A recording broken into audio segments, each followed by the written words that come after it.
Let me teach you the real life, how it really is. The reason why you're a loser, and the reason why you're not fucking making it, and the reason why you're trying to go through all these, I go to all these conventions, speak all the time. I look in the fucking audience, and these people have sign up every year to go to convention, thinking they're gonna learn something fucking different. No, you're lazy. You know exactly what to do. Exactly what to do. Because even me, in my state of, I can't read or write, I knew exactly what to do. It just sucks doing it. It sucks to do it. It sucks to wake up every morning of your life and say, God, man, I'm not smart. So guess what I gotta do? I gotta study the same shit that I get one of the highest scores in the nation on. And do it again. Do it again. Do it again. It's not just there. It's not just there permanently for me. So yeah, it's all stick. It's all stick. The only carrot you have is like, maybe, because whenever I take these tests that are real hard, the back of my brain is like, the good chance you're not gonna make it, Goggins. This ain't you, bro. This ain't you. You weren't born like this. This ain't you, the real you, bro. Study all you want to, but the second that computer comes on with 150 questions, this ain't you, man.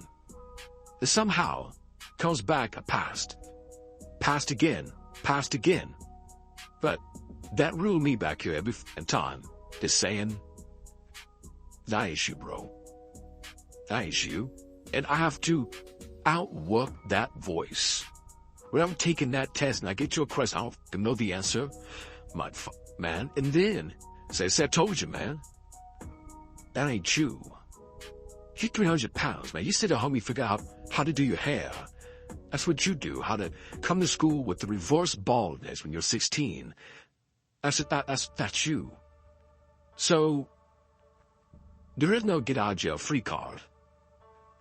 This is why I say stay hard. Because when you aren't given the gifts, your only thing you can do in life is stay hard.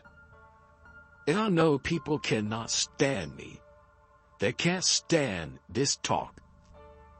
This is all you can do. There's no magic pill or a magic potion.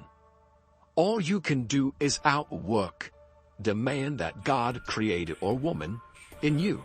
Yeah, what that looks like is unfun. That's why I said, do not do a documentary on it. Because people will not see the truth. They will see what they want to see. I don't want to live like that. Good. And you will live exactly the way you live now. Questioning who you are. Wondering what is possible. Wondering what you are capable of doing. That's how that looks.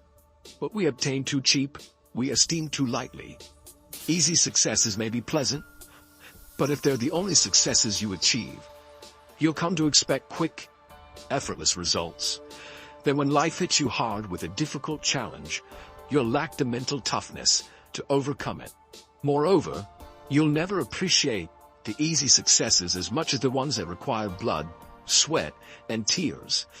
Does it mean that you should reject easy successes and seek the most difficult ways to accomplish your goals? Of course not. However, you should make sure that you don't deliberately avoid hardships. Resist the temptation to set your aims low.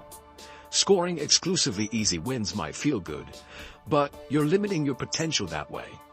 Over the long term, make sure that you always have at least one big, ambitious, and demanding goal in life, as that's where the power of self-discipline shines, where most personal growth happens, and which delivers the greatest feeling of having accomplished something worth doing. Receive wealth or prosperity without arrogance, and be ready to let it go. Never take self-discipline for granted or assume that if you can control your urges, you're now invincible. Humility plays an important role in helping you maintain self-control. An arrogant person will be more likely to unnecessarily test their willpower, which will eventually lead to their downfall. This happens because of the restraint bias, the tendency for people to overestimate how capable they are of controlling impulsive behaviors. Research shows that people who had an inflated belief in their self-control overexpose themselves to temptations, such as recovering smokers putting themselves in situations tempting them to smoke, which increase the risk of a relapse. Assume that your self-discipline is like prosperity. It's possible that it will stay with you for a long time, but it's also possible that it will disappear. Consequently, you'll work harder to keep it in your life. If it does go away, when you make some mistakes, you'll accept it with more tranquility and be more likely to regain it quickly. You gain strength, courage, and confidence by every experience in which you really stop to look fear in the face. You are able to say to yourself, I lived through this horror. I can take the next thing that comes along. You must do the thing you think you cannot do. Self-discipline is a lot like dealing with fear. When you face temptations, look them straight in the eye and send them packing. The next time they appear in your life, you'll be able to say to yourself, I managed to overcome them once. I can handle them this time as well. The more times you successfully overcome the temptations, the easier it will be to handle them again. Regular practice will make you less susceptible to temptations and even more likely to ignore them, just like looking fear in the face will make you more likely to act in spite of it. Granted, it's not that with enough experience, you'll become unconditionally self-disciplined, just like you won't one day stop being afraid of anything.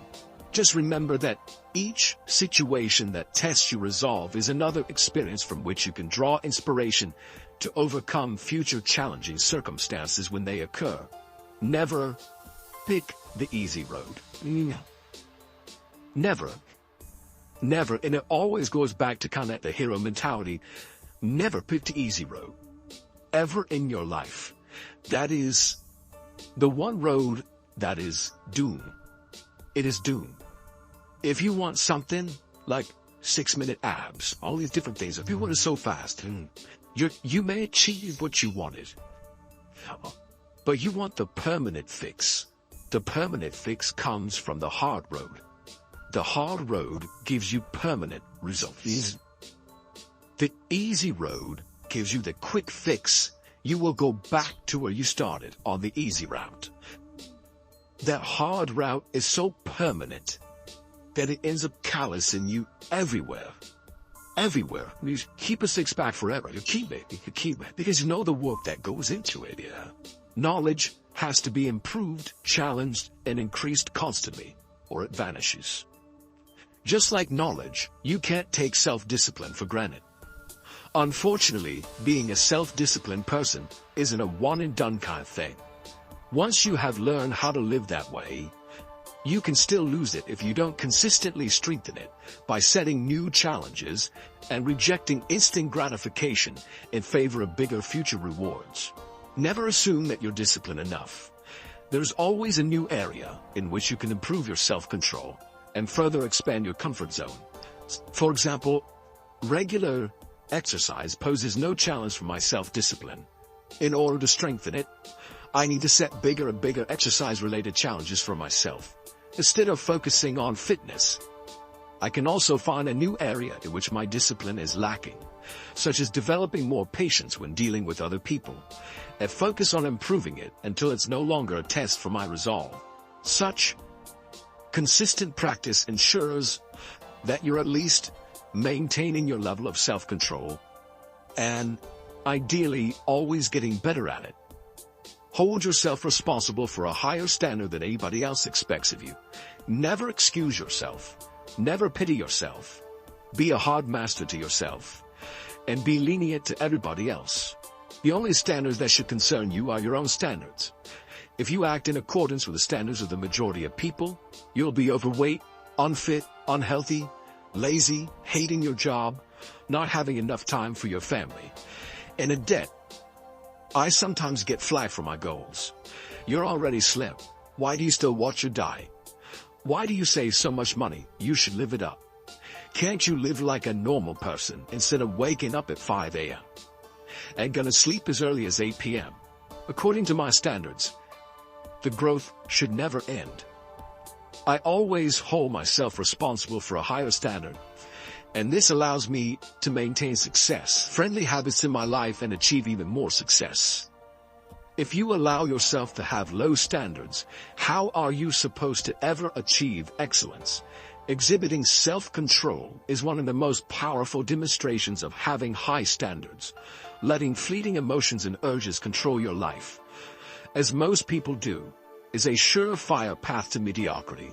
The important thing in the Olympic Games is not to win, but to take part. The important thing in life is not triumph, but the struggle. The essential thing is not to have conquered, but to have fought well. Nobody will ever give you any grades for your level of self-discipline. There's no finish line and there's no podium for the winners. The only purpose of building self-discipline is to conquer yourself.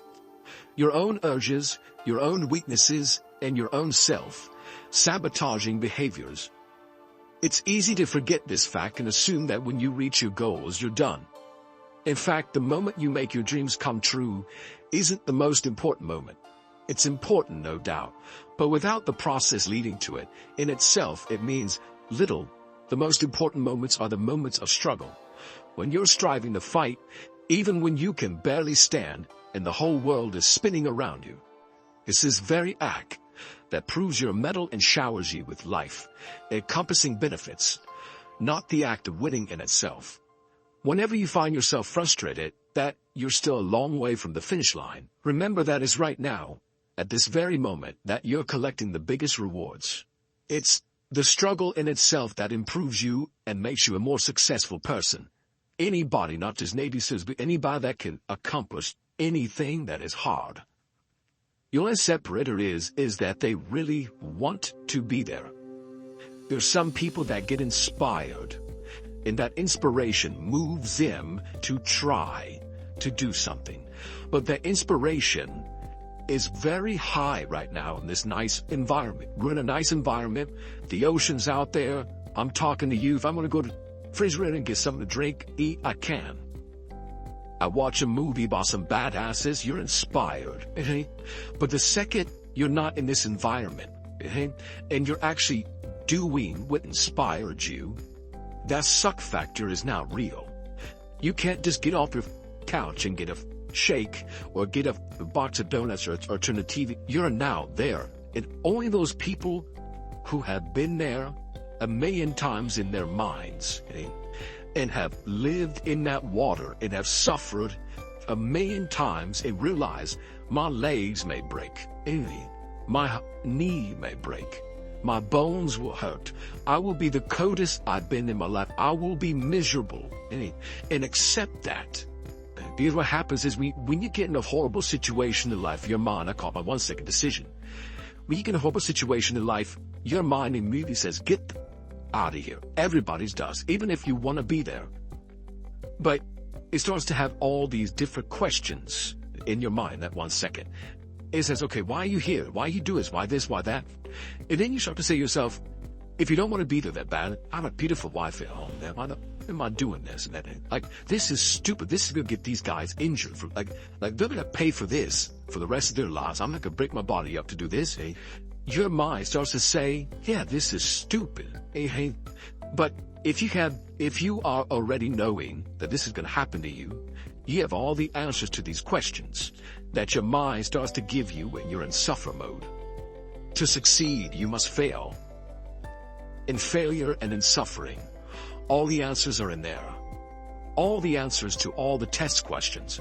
The test is your life. All the answers are in there. You don't have to live in suffering, pain, and failure all the time. You have to learn. Like people hate working out. You're only going to visit working out maybe an hour a day, 23 other hours of the day. You're not in it. But how you become in shape is you must visit suffering. Visit working out 1 hour a day. Visit suffering 1 hour a day. Visit your past failures. 1 hour a day. The relationship with it is the answers are in there. They are in there within the suffering. Go in there. I call it the live autopsy. The live autopsy, how you find out. They crack you open after you're dead. How you can live is do it while you're alive. Go back in your brain. Crack it open while you're alive. Don't wait until you're freaking dead to figure out why you died.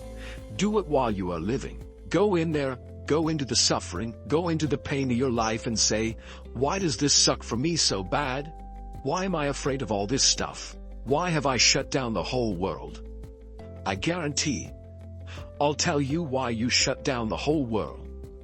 It's in these nooks of the suffering within your brain.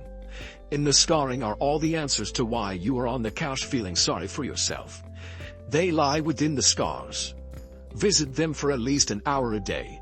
Study them. And then you'll find out more about yourself. You will then grow. So don't look at it as every day I suffer. Go into it an hour a day. Learn from yourself. Learn from life. Learn from me. Learn from your failures. Learn from your insecurities. Learn from your self-doubt. Don't just say, I'm afraid to jump off an airplane. What makes you afraid of it?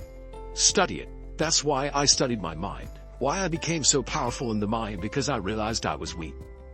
So instead of running away from the mind, I dove into it and said, what is making me weak?